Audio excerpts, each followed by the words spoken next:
Way back in 2010, our federal government's Substance Abuse and Mental Health Services Administration, or SAMHSA for short, developed the recovery-oriented system of care. They defined a recovery-oriented system of care, or you may hear it referred to as ROSC, as a coordinated network of community-based services and supports which is patient-centered or client-centered and builds on the strengths and resilience of families, individuals, and communities to achieve improved health and wellness for those at risk for substance use disorder. So that definition caused me to think further. And I was thinking about, okay, what about risk factors? What about protective factors? Risk and protective factors could be thought of as individual, genetic, and environmental. Individual. So individual meaning if we push off the age of first use in an individual of a substance, they have less maybe possibility of developing a substance use disorder, versus there is a higher risk factor when a substance is introduced into a younger brain, a more fragile brain, a brain that's less developed versus one that's more mature. When it comes to environmental factors, something like, are substances readily available in a person's environment? Can they easily get to them? Or they're not in that environment very often. So that's how an environment could be a risk or protective factor. Genetics. That's a risk or protective factor that we can't really change much. It's often like similar in other comorbid conditions like diabetes, and we talked about diabetes, heart disease, hypertension, blood pressure, obesity. Those are things genetically which might say we're more vulnerable or more protected. Well, we do know it seems that, particularly if there are siblings. If you have a sibling that has a substance use disorder, you may be at higher risk. So, okay, I've got definitions, I've got risk and protective factors, I've got a model in my mind. So now let's talk about the signs and symptoms of a person who may be experiencing or having challenges with substance use disorder. Remember, it's not typically just one time. It's more about patterns of behavior. So you want to kind of look and kind of develop those trends or patterns. Individual signs and symptoms could include all of a sudden a person is acting more withdrawn, more tired, more depressed. Maybe they're more easily hostile. Maybe they usually didn't get hostile in the past. Maybe something that was really enjoyable before is no longer enjoyable, and that seems puzzling to you. Maybe there's lost money, lost possessions. Maybe the person's starting to ask you to borrow things, and they usually didn't do that. Maybe there are changes in mood, changes in weight, changes in eating, sleeping, changes in sexual patterns. Maybe there are secrecy. Maybe they're on their phone and they've changed groups of friends. Maybe friends that were really important to them before are no longer as important. Maybe there are times when a person is gone for a while. Maybe unexplainable, they disappear. All of those behaviors or signs or symptoms may be something that you can experience. There are also maybe physical signs that you could see. Sometimes a person has maybe wearing clothes with long sleeves in the middle of summer. Those are things that might just look a little different, that gathering those trends or patterns might cause you to have conclusions that you want to discuss with them or a healthcare provider, someone that you trust. Despite learning about the definitions, the risk and protective factors, the signs and symptoms, there was one thing that I was still having a little bit trouble getting my head around. Could those physical changes cause these crazy behavior changes? And why couldn't he just respond? My husband, why couldn't he just change his behavior? Well, when I thought further and looked with a science look or a healthcare provider look, I understood that the changes that were happening physically in his brain could also be demonstrated in behaviors.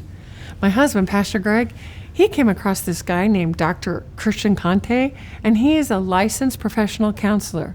He had something to say that may be helpful to you and cause me to pause and have a moment of resonance. Maybe this I could take a little bit further. Take a watch. Hi, my name is Dr. Christian Conti, and I have more than 20,000 hours of clinical counseling experience. And through the years, I have come across many, many different people who were struggling. And one of the things that I see people struggle profoundly with is judgment for those who are struggling with addiction.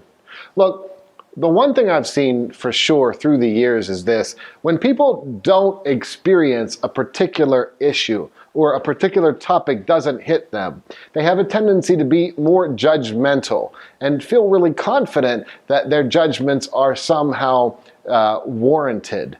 But once people are hit with that particular issue, then all of a sudden things change. So for instance, I've seen people be judgmental toward those who struggle with anxiety and say, well, just get over it, or just do this, or I never experienced that. But then at some point when they experience that anxiety, all of a sudden those judgments fly out the window and they lead with much more humility. And I really believe we need a lot more humility when it comes to the opioid crisis. There are so many people who are struggling with addiction, and if this was back in 1980, I could really understand if we still debated whether or not it was a disease or not. But in 2018, with the neuroscience that we have, with the ability to do the brain scans that we have, we understand that addiction is a disease. Look, one time I was doing therapy with a mother and a father, and their son was struggling with addiction. And the father, they were very judgmental toward their son. They were like, I didn't experience this, so he shouldn't be experiencing this. And during the session, the father just happened to say that he was hungry. So I looked at him and I said, hey, listen, I thought I heard you say you were hungry. And he said, yeah, I'm starving. I said, well, just don't be hungry. And he said, what? And I said, just don't be hungry. And I said, let's just finish this session. Just don't be hungry during it. He said, I can't just not be hungry. I said, well, why not? He said, well, because it's just physical. I just can't be hungry. I just can't get rid of my hunger. And I said, you know what? I think that's what your son's experiencing. Just the way hunger is physiological for you, people who are struggling with addiction have a physiological drive to get the drug that helps them feel satiated. Look, no matter what's going on, one thing I really want to emphasize is this. Let's lead with a little bit more humility. Let's all understand that if we can set our egos aside and really look at each other with compassion, we might just see that although we're not experiencing a particular topic, it doesn't mean that it's not intense for others. My hope in making this video is to bring awareness to the fact that we all need to lead with a little bit more humility and compassion, especially regarding the topic of addiction. People who are struggling with addiction are struggling with enough. They don't need our judgment on top of that. What do you think? Something to ponder, right? Something I had never thought of. But when I thought about a person with substance use disorder, it certainly caused me to understand better why they just couldn't stop doing this, or stop and get clean, or stop spending money so that we would have enough money for our bills. It made sense to me. Now what? The hope part. People who have a substance use disorder have the opportunity for holistic recovery. So much like learning information about definitions and risk and protective and signs and symptoms, I also needed to learn about treatment. And 3 categories of treatment kind of became clear to me. First, there are different settings where recovery treatments are offered. There are different groups of healthcare providers that help provide these different treatments, and there are different interventions that are available to a person and their family who has substance use disorder. So let's talk just a moment about settings. Inpatient, outpatient, intensive outpatient, detoxification, office-based, primary, all of those are different settings and where a time where a person may be more with healthcare providers or not be around healthcare providers as much. Really, the biggest important part is that we've assessed them well, knowing that we've looked at their body, mind, and their spirit in an assessment way so that we can know which treatment setting will be most likely effective for the person in recovery. We then introduce them to a whole interdisciplinary team of people designed to help and train those with substance use disorder. Doctors, nurses, social workers, counselors, chaplains, groups, psychologists, psychiatrists, you name it. It's a full interdisciplinary team. Now, one thing that I often have to explain to people that I'm working with is the difference between a psychiatrist and a psychologist, and they're both great groups of help. Psychiatrists are medical doctors who are trained, in addition to being a doctor, to a specialty of psychiatry and those problems surrounding those that have disorders, mental health disorders. They particularly are good at prescribing medications that can help. Other doctors are psychologists, and their specialty is what we call like talk therapy, counseling, cognitive behavior therapy, wonderful listening skills, family, group, all different types of ways that they can help people and families in recovery. These interventions often always start, like I said, with assessment, but one thing I wanted to mention is about detoxification. Not all, but most require some detoxification from whatever substance a person is using. And what is useful and what happens during that time is the physical body is separated from the substance. And what happens is the body has to get used to not having the substance in its body at that same time. So it takes some time, and often we can use help of medication to ease the symptoms that happen when the substance is no longer readily available in the physical body. So you might hear detox as a phase or an initial phase of recovery, as well as contemplation. Are they thinking about getting better? These are all good, great things that are phases of treatment and that new language that you'll want to learn about when you're working with those who have a substance use disorder. As we close up section 3, there's one other piece that I learned that I think might be useful to you. The medication part. Just like when we're treating people who have a history of cancer or a history of high blood pressure or diabetes, what I learned was that medications designed to help those with substance use disorder can do a few important things. First, as I mentioned, during that time, particularly of detoxification, it can help ease those symptoms of withdrawal.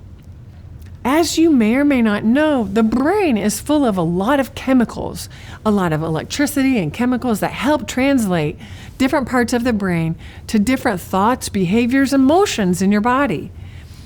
Sometimes when there's a substance use disorder, medications can help return the brain chemistry to normal, and that can be really helpful so that the person has the ability to then better interact in the holistic parts of their plan of care. Finally, thinking about ways that the brain can have, through medication, euphoric effects or that high effect blocked so that the person with substance use disorder is less likely to seek the substance and then hopefully better engage in their plan for recovery. So looking back at the recovery-oriented system of care, a person named Jean LaCour in 2018 kind of gave it a facelift from its original work in 2010. The good news is the faith groups have had a seat at the table ever since. This combined with a circle of support around the person who has substance use disorder and their significant others, all organizations combine to support a person with substance use disorder, placing them in the best place in a holistic manner to have their best recovery plan in action. And so places like treatment and clinical services, peer and support services, housing services, the criminal justice system, family, faith groups, work and places of work and school, all of these working together and in an ideal world communicating in ways that they can support the person have the best opportunity to stay in recovery as long as possible, because you know what? There is hope and people do recover. I like this quote from Martin Luther. Thus, every matter, if it is to be done well, calls for the attention to the whole person. The recovery-oriented system of care attempts to provide a model for that whole person. Looking at a person in recovery with substance use disorder in a holistic manner seems like a great way to give them an opportunity to recover well and for us to love them very well. Hope this was helpful.